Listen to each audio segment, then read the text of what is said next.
आज हम ऋषिकेश में गंगा किनारे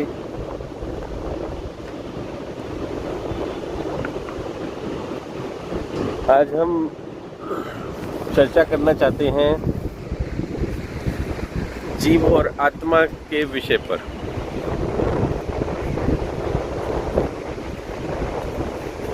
गंगा देखिए आप पहले,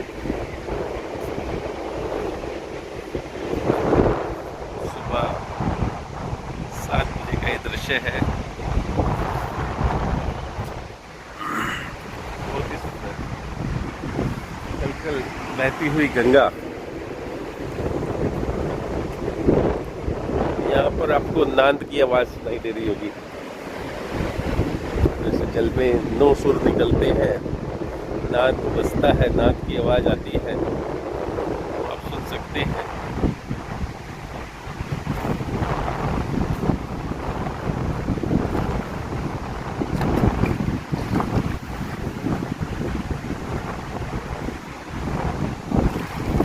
बड़ी इच्छा थी कि आज हम जीव और आत्मा के विषय पर कुछ चर्चा करें।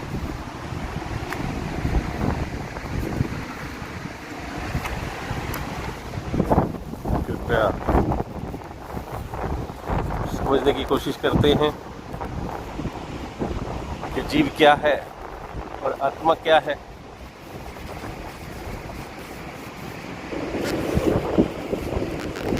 क्यों भाइयों,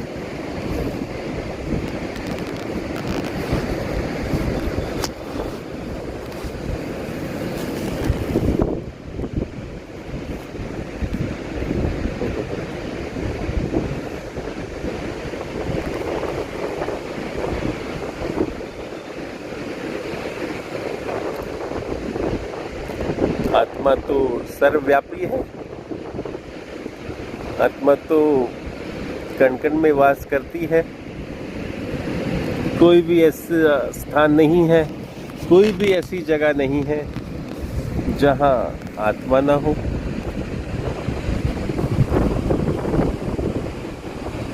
पूरे ब्रह्मांड की आत्मा एक ही है, जिसे हम साक्षी कहते हैं, दृष्टा भी कहते हैं। वही साक्षी है, वही दृष्टा है।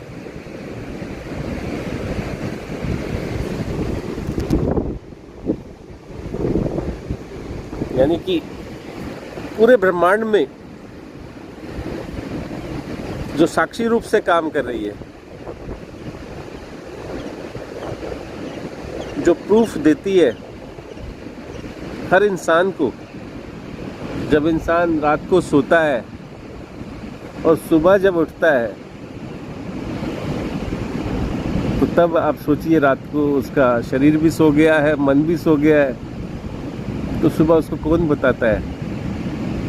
सोचिए कि आज मैं बहुत अच्छे से सोया, गहरी नींद में सोया, आनंद आया। तो उस सुख और आनंद का साक्षी कौन है? आप सोचिए जरा।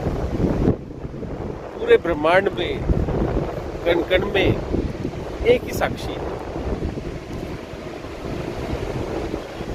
उसी को आत्मा कहा गया है, उसी को परमात्मा कहा गया है। वही आत्मा, वही परमात्मा एक ही है। उसी को परम तत्व कहा गया है। एक ही है वो, दो नहीं है।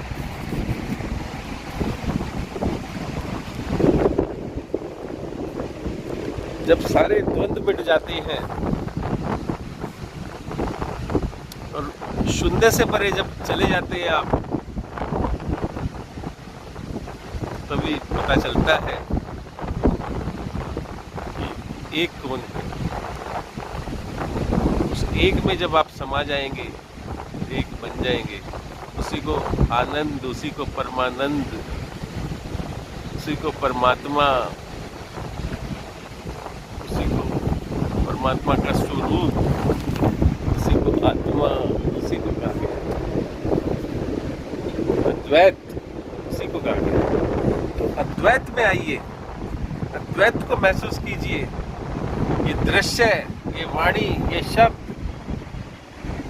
सबसे परे जाकर के अद्वैत पे आइए, जहाँ साइलेंस है,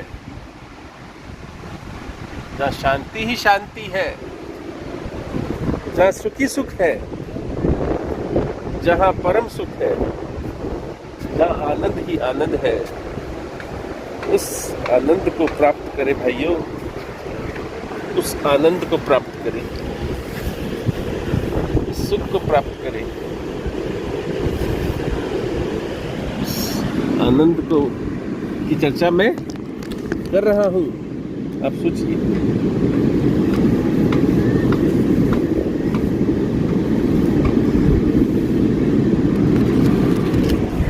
उस आनंद की बातें करते हैं, महसूस करते हैं। उसी को आत्मा कहा गया है। आत्मा कभी नहीं बनती है, कभी नहीं बिगड़ती है और कभी चलती भी नहीं है। वो अचल है, वो एक रस है, वो स्थित है। कभी तो स्थित प्रज्ञावस्था कहा गया है। जिसने आत्मा के दर्शन कर लिए, आत्मा का अनुभव ले लिया, जो आत्मदर्शी बन गया, वही स्थित प्रज्ञावस्था को समझ पाता है भाई।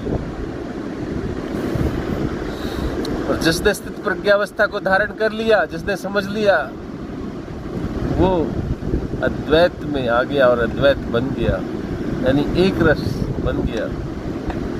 वही परमात्मा है। उसने अपना अस्तित्व जान लिया, वो अपने अस्तित्व में धारण हो गया। अपने अस्तित्व को जानिए। जिस प्रकार सागर में लहरें भी होती हैं, बुलबुले भी होते हैं। ना लहरों को पता कि मेरा अस्तित्व क्या है, ना बुलबुलों को पता मेरा अस्तित्व क्या है, ना सागर को पता कि मेरा अस्तित्व क्या है। लेकिन जब सागर में बुलबुला बन के जब खुद को डूबता है अंदर, तो पता चलता है कि मेरा अस्तित्व भी जल है, ये लहर का अस्तित्व भी जल है, ये बुलबुलों का भी अस्तित्व जल है। ये बुलबुले तो क्षण भंगुर है, ये क्षण मात्र है, कुछ समय के लिए आए हैं ऊपर और फिर मिट जाएंगे। इसी प्रकार हमारे शरीर है, बुलबुलों की तरह कुछ समय के लिए आए हैं और फिर मिट जाएंगे और फिर बन जाएंगे। ये बारंबार यूं ही प्रकृति में बनता रहता है, बिगड़ता रहता है, चलता रहता है। बुलबुलों की तरह ये जीवन हमें मिलता है, लेकिन समझने के लिए। लेकिन अज्ञानता हमारा पीछा करती है। बारंबार हमारा जन्म होता है। अज्ञानता हमारे को जो जन्म से मिलती है कि जो हमें दिखाई देता है, जिसे हम देखते हैं, उसी को ही अपना मानते हैं। इन आंखों से भेदभाव आ जाता है। हम बोलते हैं ये हमारा है, ये मेरा है, ये उसका है। भेदभाव में पड़ जाते हैं। उसका पराया अपना करते करते ये जीवन यूं ही काट देते हैं, मगर एक नहीं हो पाते हैं, एक को नहीं जान पाते हैं। भगवान को भी ढूंढते रहते हैं, भगवान ऐसा है, भगवान वैसा है, परमात्मा वहाँ है, वो है, ऊपर वाला है, नीचे वाला है। सब यही करते रहते हैं कि जो भी है ऊपर वाला है।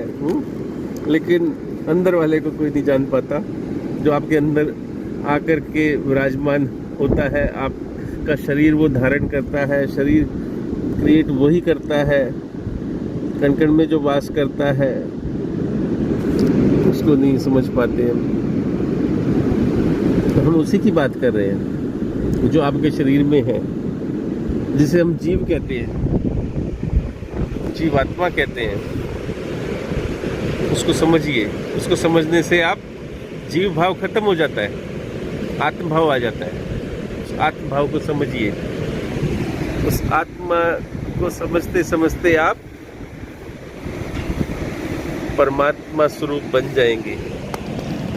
आपके अंदर आनंद आ जाएगा, तो परम आनंद आ जाएगा। वो भय खत्म हो जाएगा जो संसार हमें देता है, ये मिटने का, ये मरने का। हम पल में ही निराश हो जाते हैं। जैसे ही हमारे किसी मित्र की या संबंधी की मृत्यु होती है, निराश हो जाते हैं, हम दुखी हो जाते हैं कि वो चला गया, जबकि वास्तव में कोई कहीं नहीं जाता है। तो उस भय को मिटाना यदि चाहते हैं तो आपको आत्मज्ञान लेना होगा, समझना होगा कि मैं जीव नहीं, मैं आत्मा हूँ। मैं ना पैदा होती हूँ, ना कभी मरती हूँ, ना मुझे कोई मार सकता है, ना कोई मिटा सकता है, ना मैं कभी बदलती हूँ, ना कभी मिटती हूँ। एक स्थिति एक समान में रहती हूँ। उस एक रास्ता को समझिए,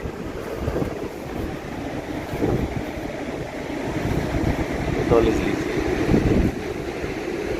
एक रस रहनी, एक अवस्था, अमर तत्व, अमरता, ना कभी मरती है, ना कभी बदलती है, ना कभी मिटती है, ना कोई मिटा सकता है, ना कोई भी मार सकता है, ना कोई, उसे कुछ नहीं चाहिए, वो सिर्फ देना चाहती है।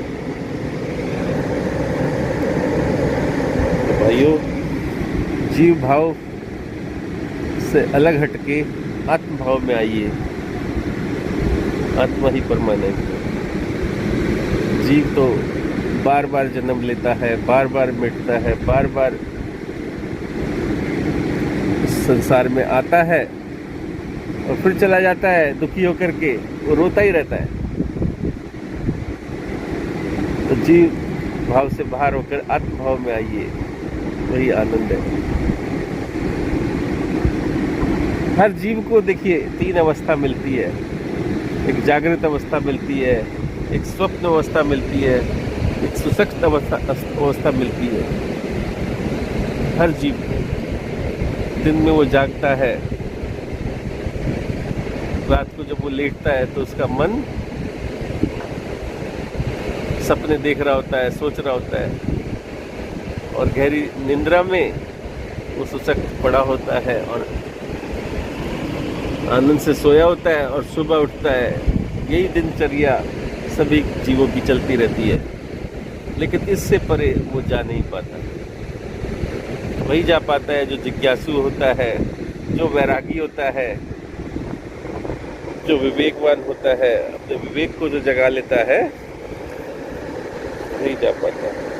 वही जान पाता है कि इस ब्रह्मांड की जो आत्मा है वही मेरी आत्मा है। इस आत्मा में, अद्वैत में वही जा पाता है।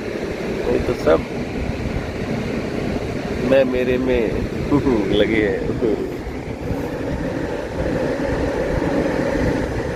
अद्वैत को समझिए, उस परम शांति को पाइए, वो आप ही के अंदर छुपी है। उसे बाहर मत खोजिए। बाहर तो सब दृश्य है। दृश्य तो पल भर में बदल जाते हैं। दृश्य को पीछे ना भागिए। भगवान ही क्या जो पल में बदल जाए। तो हम दृश्य को, चित्र को ही सब कुछ मान लेते हैं और समर्पण कर देते हैं। दृश्य से परे उस अदृश्य को समझिए भाई।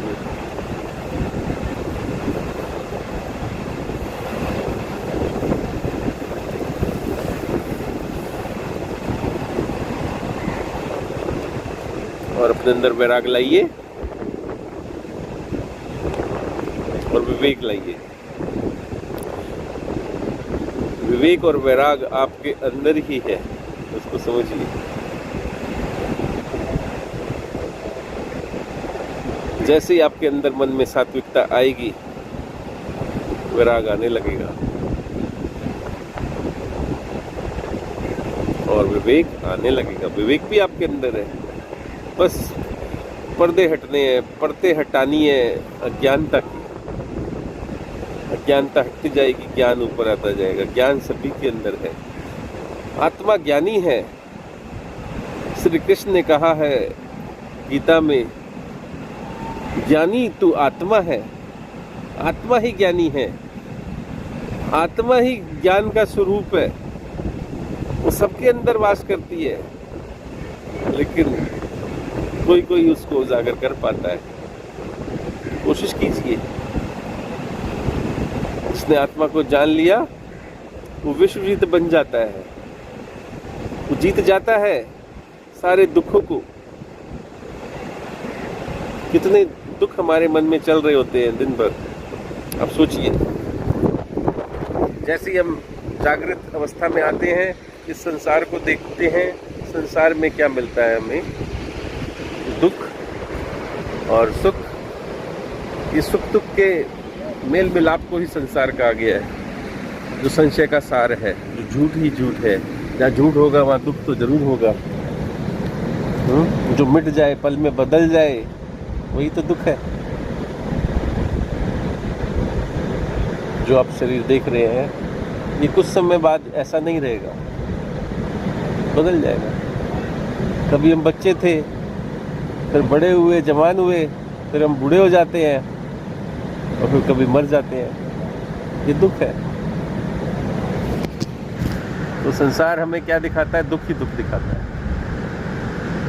फिर हम सपनों में जाते हैं, सपने क्या दिखाते हैं हमें? थोड़ा सुख दिखाते हैं, थोड़ा दुख दिखाते हैं, और कभी भय दिखाते हैं। और जब जाग जाते हैं तो कहते हैं सपने झूठे थे, तो सपना था।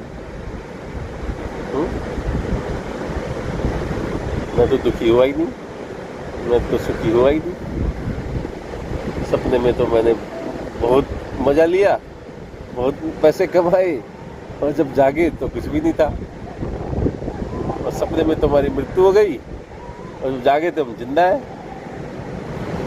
तो सपने में भी सुख दुख चलता है और जागने में भी सुख दुख चलता है। यानी संसार में दुख भी है, सुख भी है, लेकिन परम सुख नहीं है। परम सुख उसे कहा जाता है जो कभी बदले ना, जो कभी दुख ना आए, एक स्थिति, एक समानता रहे, परम सुख कहा गया। उस आनंद को परम सुख कहा गया है। और नींद में जाते हैं, कुछ समय तो हम आनंद में रहते हैं, यानी सुख में रहते हैं, लेकिन सुबह उठते हैं फिर दुखी हो जाते हैं। तीसरी अवस्था। लेकिन तीसरी अवस्था में ये फायदा है कि दुख नहीं है। नींद का सुख है, उसमें हम भूल जाते हैं, सब कुछ चला जाता है। मगर जब उठते हैं तो भी कुछ समय के लिए हम सुख ले पाते हैं। तो तीनों अवस्थाओं से परे वो परम सुख है, वो आनंद है। इसको समझिए। यानी कि जागृत में भी सुख दुख है, सपने में भी सुख दुख है, और नींद में दुख नहीं है, सुख है, मगर कुछ समय के लिए। और परमानेंट सुख चाहिए तो आपको आनंद की प्राप्ति करनी होगी, यानी आत्मा की प्राप्ति करनी होगी। तो उसी की चर्चा हम कर रहे हैं, परम सुख पाने की। उसी को आत्मज्ञान कहा गया कि आत्मा क्या है और जीव क्या है। जीव सुख दुख में लिप्त है, लेकिन आत्मा अलिप्त है। वो सब जगह वास करते हुए भी अलिप्त है। कहते नहीं है, सर निवासी सदा अलिप्त।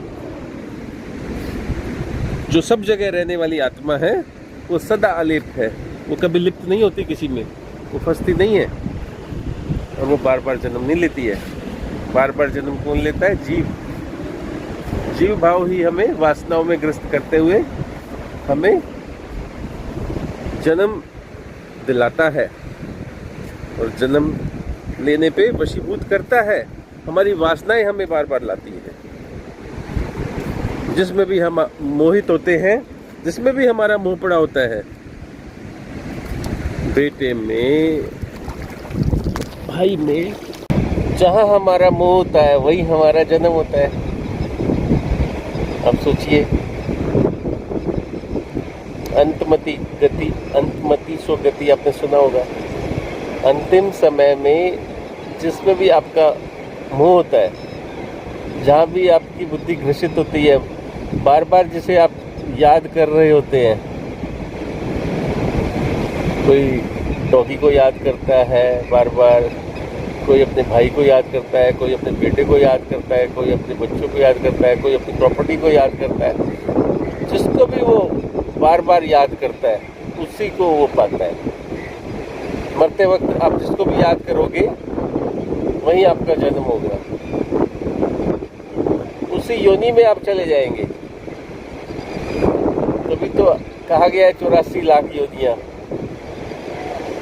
तो जिस भी योनि में आप ग्रसित हैं मोह में, उसमें आपका जन्म होगा। जीव बार बार जन्म लेता है, जीव की प्रवृत्ति है बार बार जीना, बार बार मरना। जो बार बार जीता है, बार बार मरता है, उसी को जीव कहते हैं। वो जीवन जीता है और चला जाता है। और जो कभी नहीं मरता, जो कभी जन्म नहीं लेता, उसी को आत्मा कहा गया है। तो आत्मा और जीव में यही अंतर है। और आत्मा और जीव अलग अलग नहीं है। आत्मा जब अज्ञानता में आ जाती है तो वो जीव भाव में आ जाती है, वो जीव बन जाती है। और जब वो खुद को जान लेती है जिज्ञासा से, तो जीव भाव खत्म हो जाता है, जीव मर जाता है उसका, और आत्मा प्रकट हो जाती है। यानी आत्मा ही जीव के कपड़े पहन करके यहाँ बैठी है। तो जैसे जीव के कपड़े उतरते हैं, उसके वस्त्र उतरते हैं, बुद्धि से मैल उतरता है, विवेक आता है, तो वो आत्मा बन जाती है। और जीव और आत्मा दोनों किसके वस्त्र पहन के बैठी हैं? शरीर के वस्त्र पहन के बैठी है। यानी कि जो ये मेरा शरीर दिख रहा है आपको, ये जीव और आत्मा का शरीर है। तो पहले मुझे शरीर से परे जीव भाव में आना पड़ेगा, यानी मन में आना पड़ेगा। मन को समझना पड़ेगा, तो इंद्रियों को समझना पड़ेगा कि मन से इंद्रियां चलती हैं। ये सारे जो कार्य करा रही है मेरे से, ये शरीर से जो कार्य करा रहा है, कौन करा रहा है? मन करा रहा है। और मन किससे कार्य करा रहा है? इंद्रियों से कार्य करा रहा है। इंद्रियां कौन सी हैं? आँखें दृश्य दिखा रही हैं। जो मेरा मन चाहता है वो मैं दृश्य देख रहा हूँ, जो मेरे कान चाहते हैं वो मैं सुन रहा हूँ, जो मेरा मुख चाहता है बोलना वो मैं बोल रहा हूँ, जो शरीर मेरा छूना चाहता है वो मैं छू रहा हूँ। तो सोचिए, मेरा शरीर किसके वश में है? मन के। और ये इंद्रियां किसके वश में है? मन के। तो अंदर कोई भी चीज़ मैं ग्रहण कर रहा हूँ तो ज्ञान कौन दे रहा है? मन बता रहा है कि मैंने अच्छा खाया, अच्छा पहना, अच्छा सुना, बुरा खाया, खट्टा खाया, मीठा खाया। कौन बता रहा है? मन बता रहा है। यानी कि ज्ञान इंद्रिय भी कहाँ है? मन के अंदर है। तो ये सारा शरीर कौन ओढ़ के बैठा है? मन। तो मन ने ही ये शरीर बनाया और मन ही इसको चला रहा है। यानी 99% मन कार्य कर रहा है, 1% शरीर है बस। मन निकल जाए तो शरीर रात को देखो मुर्दा पड़ा होता है, सो रहा होता है, क्योंकि मन भी सो गया उसका। मन सोया तो इंद्रियों ने कार्य करना छोड़ दिया, वो भी सो गई। जब इंद्रियां सो जाती है तो मन सो जाता है। और जब इंद्रियां कार्य कर रही होती है तो शरीर कार्य कर रहा होता है। और जब शरीर और इंद्रियां दोनों सो गई तो मन सपने देख रहा होता है, कल्पनाओं में जी रहा होता है। और जब मन सो गया तो कल्पनाएं बंद हो जाती हैं, सपने बंद हो जाते हैं, और शरीर मुर्दे के समान गहरी नींद में सोया होता है। क्यों भाई? लेकिन ये किसकी स्थिति है? ये जीव की स्थिति है। आप इससे भी परे हो, आप आत्मा हो। आत्मा को समझो। आत्मा ना सोती है, ना जागती है, ना चलती है। अचल है, वो एक जगह स्थित है। और वो जागती क्यों नहीं है? क्योंकि वो सोती नहीं है कभी। आप सोचिए, जब आप सो रहे होते हैं तो कौन आपको सांस दे रहा होता है? कौन आपका ध्यान रख रहा होता है? कौन साक्षी होता है? सुबह कौन बता रहा होता है आपको कि सुबह नींद कैसी आई? आत्मा ही बताती है ना, सुबह बहुत अच्छी नींद आई मुझे, जबकि आपका मन भी सो गया था, आपकी इंद्रियां भी सो गई थी, आपका शरीर भी सो गया था, आप भी सो गए थे। तो बताने वाला कौन है? साक्षी आत्मा। तो साक्षी को समझो। दृष्टा तो कौन है? मन, जो सारे दृश्य देख रहा होता है और कल्पनाओं में जी रहा होता है, उन दृश्यों के पीछे भाग रहा होता है। मन तो एक बच्चे के समान है। जैसे बच्चे को बोल दिया जाता है कि तुमको ये काम नहीं करना, बैठ जाओ चुपचाप, तो मन बैठ नहीं सकता, ना ही बच्चा बैठ सकता। बच्चा फिर उस काम में लग जाएगा। आप मना करो इस खिलौने से नहीं खेलना, थोड़ी देर तो बैठ जाएगा, फिर लग जाएगा आपके जाते ही। इसी तरह मन है, मन को आप कितना भी रोक लो वो नहीं रुकेगा, वो फिर काम में लग जाएगा, उसी काम में। तो मन को हमें बदलना है तो दूसरा काम देना होगा। यानी एक काम कार्य यदि कोई गलत है और हमें उस पर रोकना है उसको, मन को, तो हमें दूसरे कार्य में मन लगाना होगा, तभी मन बदलेगा। नहीं तो मन मर जाएगा, आप डिप्रेशन में आ जाएंगे। यदि आप बार बार मन पे कंट्रोल करेंगे ना, मुझे उसको याद नहीं करना, उससे नहीं मिलना, वो बुरा आदमी है, तो आप डिप्रेशन में आ जाएंगे, आप दुखी हो जाएंगे। तो आप क्या कीजिए, यदि आपको अपने आप को बदलना है, मुझे उससे नहीं मिलना, सामने वाले से, वो अच्छा आदमी नहीं है, तो आप क्या कीजिए, अपना मन दूसरे में लगाइए। मान लीजिए आपकी कोई गर्लफ्रेंड है या पत्नी है या कोई संबंधी है जो आपको याद आते ही दुखी कर देता है, तो उसे याद मत कीजिए। लेकिन आप मन पे यदि कंट्रोल करेंगे और रोक लगाएंगे कि उसको याद नहीं करना, तो आपका मन दुखी होगा।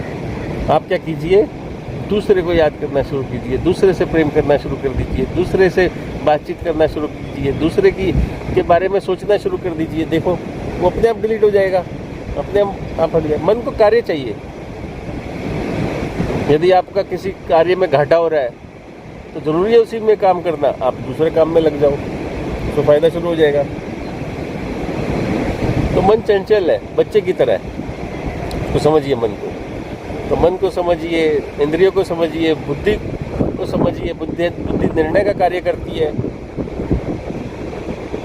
तो कोई भी मन सोचता है, कुछ भी सोचता है, कुछ भी करने की, तो बुद्धि ही हमें बताती है ये कार्य करना है कि नहीं है, ये सही है या गलत है।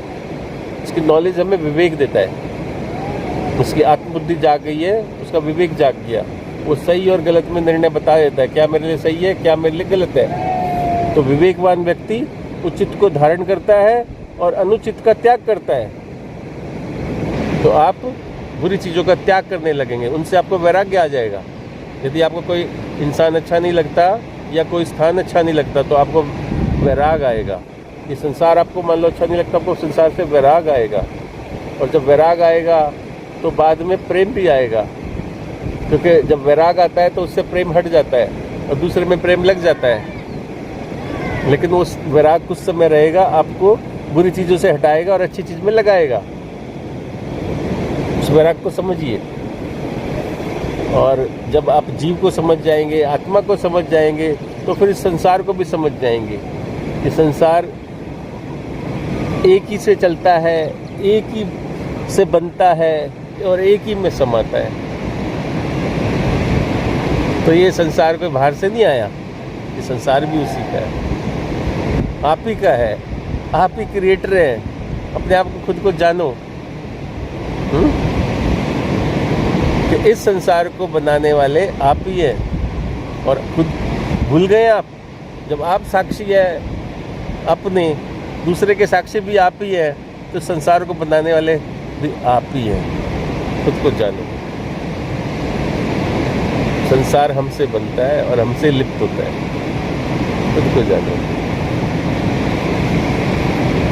तो मैं मेरे में ना फंस के जीव और आत्मा के भेद को जानो, इस संसार को जानो।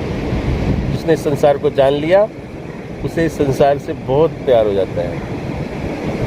और जिसने इस संसार को अच्छे से नहीं समझा, उस संसार से वैरागी हो जाता है, कहता है ये दुनिया मेरे किसी काम की नहीं।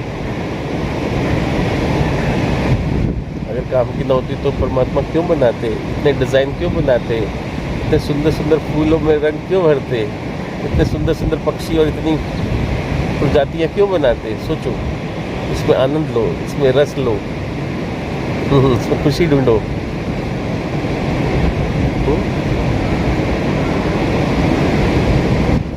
तो अपने को पृथक कीजिए, शरीर से पृथक कीजिए, फिर मन से पृथक कीजिए। जो मन से पृथक होकर के दूर हो गया वो आत्मदर्शी बन जाता है, वो आत्मा में स्थित हो जाता है, वो आत्मा को पहचान लेता है और आत्मा फिर उसका कार्य करने लगती है। फिर आत्मा ही मन को चलाने लगती है और मन फिर शरीर को चलाने लगता है। फिर वाणी भी आत्मा ही बोलती है, जो आत्मा की वाणी होती है वही मन बोलता है, वही शरीर बोलता है। तो आप साक्षात परमात्मा के स्वरूप हो गए, अंदर बाहर एक हो गए। तो जब आप अंदर बाहर एक हो जाते हो तो आप में और परमात्मा में कोई अंतर नहीं है, सिर्फ शरीर का अंतर है। शरीर बार बार मिटता बनता है लेकिन आत्मा नहीं। आपके विचार वही होंगे जो परमात्मा सोच रहा होगा, जो करना चाहता है। अब क्रिएटिंग भी वही होगी जो परमात्मा करना चाहता है। तो आप ही के द्वारा क्रिएट होगा दोबारा से जो परमात्मा क्रिएट करना चाहते हैं। जो आप सोचेंगे वो होने लगेगा, चेंज आने लगेगा, बदलाव आने लगेगा। इसलिए आप अपने को हल्के में ना समझे, कम ना समझे। आप वो हैं जिसको आप पाना चाहते हैं, यानी आप ही परमात्मा के स्वरूप हैं और आप ही उसके रूप हैं। आपको किसी ने बताया नहीं है, प्राकृतिक रूप से आप पैदा हुए हैं। माँ बाप तो एक जरिया है। उनको नमन करो, उनका आदर करो और उनसे प्रेरणा लो और अच्छे गुरु की तलाश करो। गुरु आपको मार्ग देगा, रास्ता बताएगा। गुरु ही ब्रह्मा, गुरु ही विष्णु, गुरु ही साक्षात परम परमेश्वर क्यों कहा गया? आप सोचिए। क्योंकि जब गुरु जान लेता है खुद को, अपने अस्तित्व को जान लेता है, अपने अंदर डूब के देख लेता है कि मैं ही आत्मा हूँ, मैं ही परमात्मा हूँ, जब वो शिष्य को ज्ञान देता है, नॉलेज देता है, तो शिष्य को उसका आदर करना चाहिए और उसकी बात सुननी चाहिए। और जब समझ आने लगे तो उसे नमन करना चाहिए, उस पर समर्पण करना चाहिए। तभी कहा गया गुरु ही ब्रह्मा है, गुरु ही विष्णु है, गुरु ही महेश है साक्षात, और गुरु ही पार ब्रह्म है, उसके अलावा कोई नहीं। आप सोचिए, एक सागर में जब बुलबुला पैदा होता है तो बुलबुला देखता है सामने वाला भी मेरे जैसा है, मैं भी उसके जैसा हूँ, ये सब दिखने वाले मेरे जैसे हैं। और जो बुलबुला जान जाता है कि मेरा अस्तित्व भी जल है और उसका भी अस्तित्व जल है और सभी का अस्तित्व जल है, तो सबको बताने लगता है, वही गुरु कहलाता है। तो आप सोचिए, वो गुरु कोई अलग से तो नहीं आया, तो उसके अंदर से जल ही तो बोला कि मैं भी जल हूँ, तुम भी जल हो और सागर भी जल है, तो गुरु बन गया। तो इसी तरह हम भी एक बुलबुले हैं, जल से भरे हुए हैं। तो अपने अस्तित्व को बताइए कि मैं भी आत्मा हूँ, तुम भी आत्मा हो भाइयों, सब आत्मा है। आत्मा एक ही है, जैसे सागर में जल एक ही है, जैसे सारे घड़ों में मिट्टी एक ही है। घड़े को मिटा दो, क्या मिट्टी मिट जाएगी? कभी नहीं। घड़े का रूप मिटता है, मिट्टी नहीं। सागर में बुलबुले मिटते हैं पर जल नहीं। इसी तरह शरीर मिटते हैं पर आत्मा नहीं। तो जीव और आत्मा एक ही है, लेकिन जीव भाव अलग है, आत्म भाव अलग है। जिसने जीव भाव को समझ के आत्म भाव को जान लिया, वही आत्मा बन गया और अमर बन गया। जीव बार बार मरता है, आत्मा कभी नहीं मरती। तो अपने अंदर आत्म भाव लाइए ना, कभी नहीं मरोगे। और जीव भाव लाओगे तो बार बार मरोगे। और शरीर को समझोगे और जीव को भी नहीं जानोगे तो भैया डरते डरते मरोगे। तो आपके ऊपर है कि यहाँ पर आप मरना चाहते हो या अमर होना चाहते हो, तो आपके ऊपर है। आप चाहो तो अमर हो जाओ, आप चाहो तो मत करो। मौत और जिंदगी आपके हाथ में है, समझिए। ऊपर वाला समझा रहा है इस बुलबुले के जरिए। अगर नहीं समझ आए तो भैया वेदांत पढ़िए, वेदों को पढ़िए, संस्थाओं में जाओ, गुरुओं को समझो। एक दिन मेरी बातें समझ आ जाएंगी आपको। थैंक यू, प्रणाम, ओम शांति। बहुत अच्छा लगा, थैंक यू। सुबह का वक्त आनंद आ गया, थैंक यू।